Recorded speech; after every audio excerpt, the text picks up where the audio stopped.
Buongiorno cari amici, ben ritrovati in questo spazio in mia compagnia. Vediamo oggi i nati del 7 marzo e quali influssi questi nati ricevono dalle costellazioni al momento della loro nascita. Prima però di addentrarci in questo sentiero e in questo approfondimento, vi invito, se ancora non lo avete fatto, ad iscrivervi al mio canale YouTube e se ancora non lo avete fatto, ad iscrivervi al canale YouTube del Marietto Veneziano. Grazie. Questi nati nascono sotto l'influsso della costellazione Ariete per quanto riguarda appunto il mese di nascita, poiché la costellazione Ariete è associata al mese di marzo, dunque è la costellazione reggente per questo mese e abbiamo alle spalle dunque Marte. Sono dunque dei nati che conosceranno tutti quelli che sono gli ambiti di Marte, vale a dire la necessità oppure il bisogno appunto di dover lottare per imporsi o comunque è nel loro temperamento il fatto di comunque doversi far valere o avere questa intraprendenza, avere coraggio, imporsi, cioè c'è molto di Marte anche in questi nati come per tutti i nati del mese.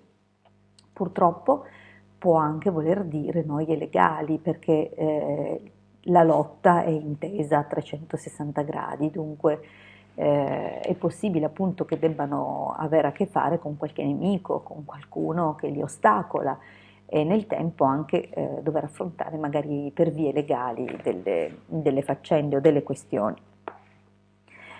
Detto questo, vediamo però i caratteri distintivi dei nati di oggi, che sono appunto definiti dalle costellazioni attraversate dalla Luna nel loro giorno.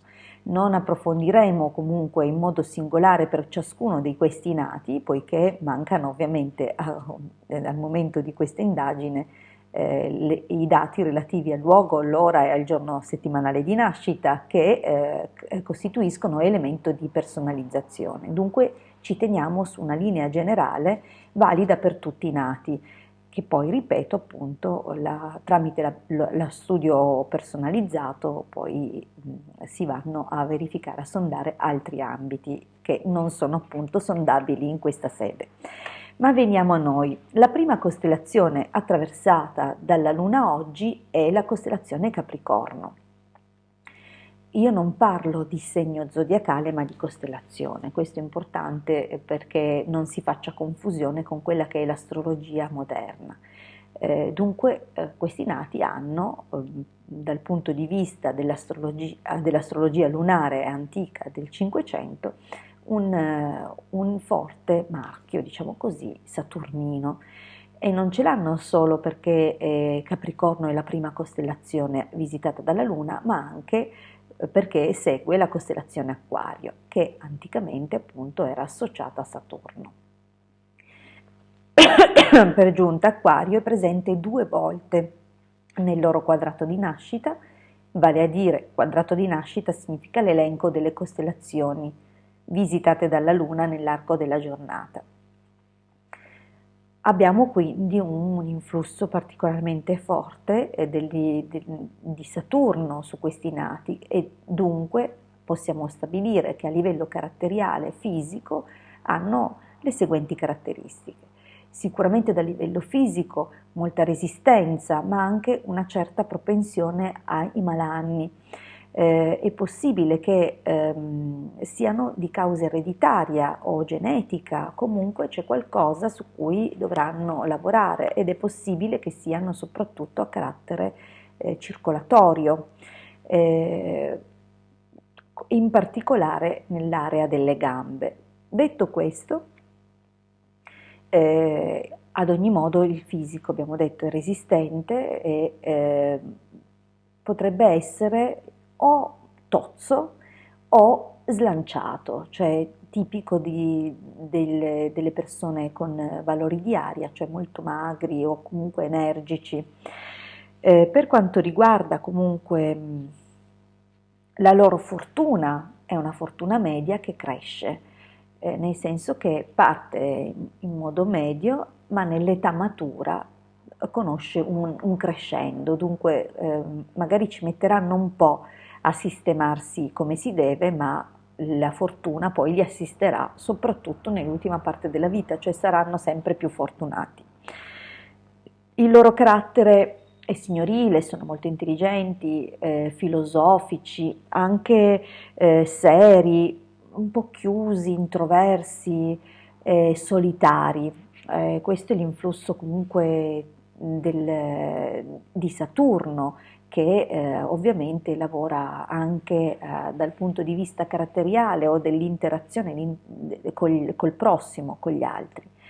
Ehm, Potranno essere tacciati di egoismo a volte o di uno strano distacco misto poi a possessività o a gelosia, dunque sono sicuramente molto eh, difficili da interpretare proprio perché loro stessi non sanno esporsi in modo chiaro.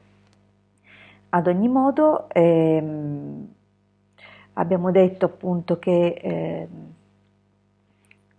questi nati dovranno appunto aspettare, comunque nel corso della vita andranno a sistemarsi, non mancherà loro l'ambizione o le capacità e c'è una cosa che purtroppo saranno ostacolati anche da calunnie, da persone che probabilmente cercheranno di fermarli o di rallentarli, comunque di frapporsi fra loro e i loro progetti e, e dunque questo può essere un motivo di rallentamento e ostacolo, ma essendo questi nati con la prima costellazione Capricorno di primo fluido, la cosa in genere andrà a risolversi comunque a loro vantaggio. Detto questo, io vi invito nuovamente a contattarmi se volete che io approfondisca lo studio del vostro quadrato di nascita, vale a dire degli influssi della vostra nascita, e durante questo studio chiaramente considereremo tutti i caratteri di personalizzazione che vi riguardano. Bene. Vi ringrazio per avermi ascoltato fino qui e vi invito nuovamente, se ancora non l'avete fatto, ad iscrivervi al mio canale YouTube, ad iscrivervi al canale YouTube del Marietto Veneziano, che è un canale gemellato a questo. Grazie per il vostro sostegno, per la vostra partecipazione, a presto dalla vostra Ildegarda.